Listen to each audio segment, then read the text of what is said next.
the senator from South Carolina, Tim Scott. Senator, it's good to see you. I know you're normally an optimist, but there are a lot of patriots out there and Americans that are upset about that bill. What happened?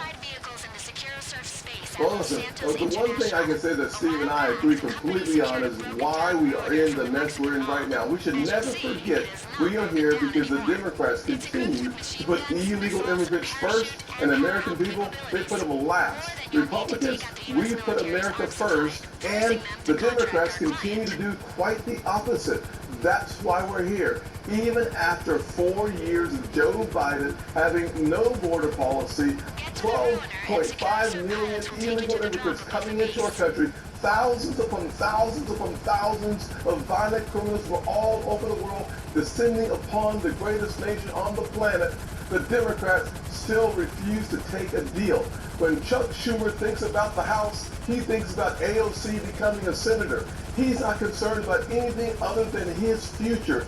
That's why we have to continue to win elections. Everyone should know, and all of our friends know this, that in the Senate is a two-step process. We have to use a budget tool like we did in the one big beautiful bill that we call today the Working Families Tax Cut Bill that allowed us to fund into the future some of the major parts of the national security apparatus. We were able to fund those parts of the apparatus through the year 2029. We're going to have to do that again. It's a two-step process. It's a long process. It takes several weeks for us to get that accomplished. We're already in that process. So the good news is ICE, CBP will be funded through that budget tool called reconciliation. And until then, President Trump stepped up to the plate and does what only he can do, which is to pay TSA workers. He is always showing up for the American people, putting the country on his shoulders and moving forward. The House and the Senate, we will work together to continue to provide the necessary funding for our national security. In the Senate, we will have to go it alone without a single Democrat joining America's team, not Republicans, but America's team, and doing the right thing for this nation. But Senator, I guess the big question, and our audience is wondering, as we show Capitol Hill, the lights are still on, why did everyone go home? Why couldn't everyone stay there, get this bill done? I know the president has signed an executive order, but why not game plan this out and work it out until you get a bill passed? Why did everyone go home? Well, Lawrence, the truth of the matter is that it was always a two-step process. That's why we're so thankful that President Trump signed the paychecks for the TSA workers. The only way the process works in the Senate, and this is fundamental and very simple, is a two-step process. There's only one budget tool that allows for the Republicans to get things done without Democrat support. But that process requires weeks, not days, not hours. The House can vote overnight. The Senate, for us to go without the Democrats, there's a fundamental process that has been in place, and that is part of the challenge. That's why we had to do step one, was to fund all that we could, and step two was to fund the rest of it, not just for one fiscal year, but to fund it for the rest of President Trump's term. That's called taking care of the American people, and that's what it takes for us to get that done. But we always have to remember why we find ourselves where we are. Joe Biden let him in. 100%. Democrats kept him in. 100%. But Senator, are you telling me, you're more of an expert in this than I am, that at some point, because when I look at the language, that scares me when I see that there's going to be zero for the border, zero for ICE. Are you telling me at some point the Senate is going to get together and give them the funding that they need for this operation to secure our border, as well as to deport the criminal illegals in this country? The short answer is 100%. It is a two-step process, Lawrence. This is a simple way. If you look back at the Working Families Tax Cut Bill, how did we take what was going to be a failed process, we got it in the Senate, we saved the American taxpayers $5 trillion. It was through the Working Families Tax Cut bill that we were able to use the budget tool called reconciliation to get it done. It's how we were able to extend the budget, the cuts for small businesses. It's how we were able to increase the child tax credit to $2,200. It's how we were able to continue to work on behalf of the American people from a financial perspective. In the Senate, unlike the House, that budget tool is the only way to avoid the Democrats. But that takes several weeks for it to come together. And that's why step one was last night. Step two funds the rest of the things that were unable to be funded last night. Remember that part. Unable to be funded last night. We fund the rest of them with step two, but not just for one fiscal year, but for the rest of President Trump's term and hopefully beyond. I hear you, Senator, and that's why Republicans got to win some more elections as well, so we don't have to keep doing this back and forth. Senator, thank you so much for doing that. 100%. Be sure to like and subscribe for all the Fox News latest on YouTube and catch full shows streaming now on Fox One. Thank you very much.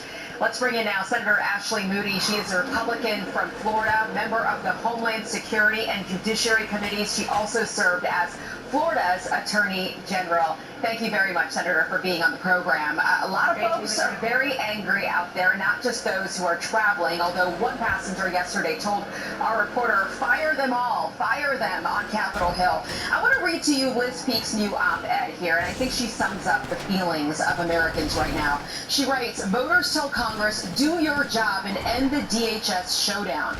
Americans are furious, and rightly so. I say fix this. As wait times in airports extend to multiple hours with security lines snaking around terminals, Congress needs to do its job. There's a reason that Congress's popularity is in the gutter. Surveys show NFL replacement referees, colonoscopies, and toenail fungus among the many items that are more popular than Congress. You guys sent over an offer to Democrats to fund DHS today. We'll talk about ICE later. That's a sore subject. We'll talk about it later. And for some reason, they don't want to accept this. So explain this to the American people. Yeah, well, first let me address the frustration with Congress. I am one of the newest U.S. senators here. I just got here this year, and I came here with the intent on saying we are working on the behalf of the people. We are here for we the people, and we need to make sure we stay mission focused on that. Our interests need to prioritize this country, American citizens, and make sure that we are protecting them and making their lives better. And so I have been fully supportive of making sure that we're putting forward rules to suspend senator pay if we can't push through funding. In fact, my colleagues put that on the floor, and the Democrats literally objected and ran out of the room. I also have just filed a resolution to withhold reimbursement for any travel for any senator as long as we are in a shutdown. That needs to be moved. That needs to pass.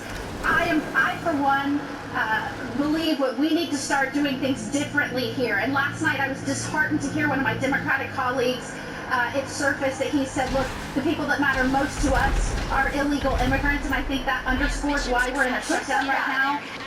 They do not want, Senator Murphy, they do not want this country to be able to have a secure border and have people that are removing people that are here that shouldn't be here, that are endangering American citizens. And I will tell you, that is what Trump pledged to do. That is what we are here to do, to support him. And yes, we want them to do that in a way that sets a very high bar of professionalism and safety and standards, but we cannot just neuter them in their mission to get that done. Too many people have been hurt, too many communities have been affected, and I, for one, am showing up every day mission-focused to serve American citizens, this country, its security, and we need to get it done.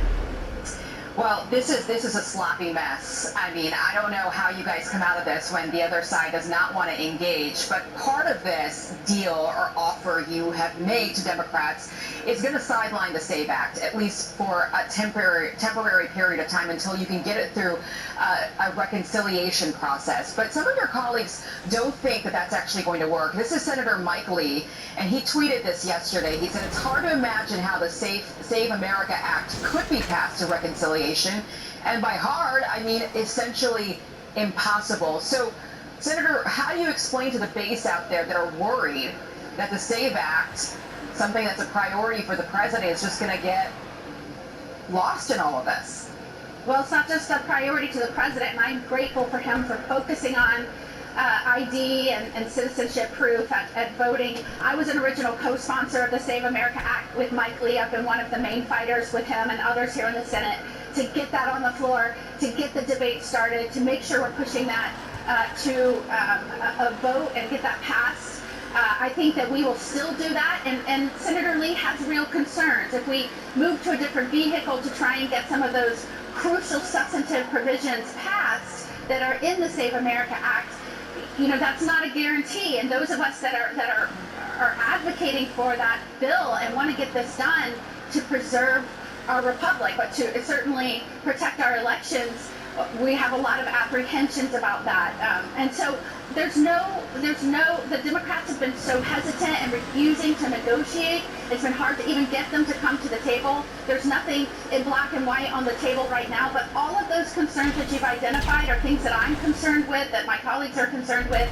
How do we make sure we're pushing ahead on Save America, but how do we start putting American safety first and fund fully the agency that's charged with protecting them? Well, yesterday, the Senate confirmed the president's pick to lead the DOJ's newly created fraud division to target the abuse of taxpayer-funded programs that's happening across the country. And Senator Moody, your new bill, the Stop Fraud in Medicaid Act, actually gives state attorneys general the power now to pursue and prosecute not just providers, but the recipients who are actually committing fraud and looking to cheat all of us taxpayers. So tell us more about that, because this is what happened in Minneapolis. I mean, we have to be able to go after the people who are actually committing the crime. Yeah, and again, I think as a former AG and a former prosecutor and judge, I can tell you a lot of times our major challenges in fraud and crime is not having enough investigators or prosecutors to really focus on and target those specific crimes. And so this would amplify the efforts of the federal government. If a beneficiary is found to have been be a bad actor or committing crimes, you can have state AGs have their authority expanded and have those teams supplement those efforts. I think that will